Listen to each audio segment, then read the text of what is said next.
வெள்ளையாட்ட பொறுத்தவரைக்கும் கெடால நல்லாவே லாபம் பார்க்கலாம். இப்ப நீங்க வந்து கெடா ஆடு ஒரு 10 ஆடு எடுத்து வரீங்க அப்படின்னா, ஒரு குட்டிக்கு ஆவரேஜா ஒரு ரூ. 5000 வச்சிருந்தீங்கன்னா, அத வந்துட்டு அசால்ட்டா ஒரு ரூ. 15,000க்கு போகும்ன்னு வச்சுக்கோங்க.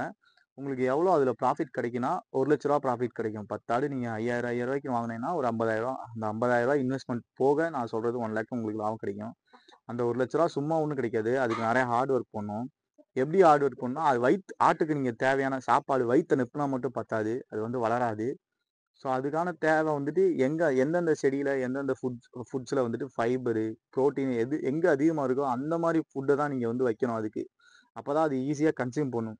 நீங்க அத விட்டுட்டு தீவனம், ஃபீடிங் முறையில போட்டீங்கன்னா, அது வந்து டிவார்மிங் ஆகாது அதுக்கு. ஆட்ட பொறுத்தவரைக்கும். லைட்டா சாப்ட்டு, சும்மா பேருக்கு சாப்ட்டு, அப்படியே வளர்ச்சி பத்தாமயே, ஊட்டச்சத்து பத்தாமயே அப்படியே இருக்கும். ஸோ நீங்க ஃபீடிங்லாம் வைக்கும்போது தான் ஆடோட வளர்ச்சி இருக்கும். ஆனா மசில் இருக்காது. எப்படி இருக்குன்னா, ஹைட்டா இருக்கும். ஆனா உடம்பு பார்த்தீங்கன்னா, ரொம்ப ஒல்லியாவே இருக்கும். அப்படிதான் இருக்கும்.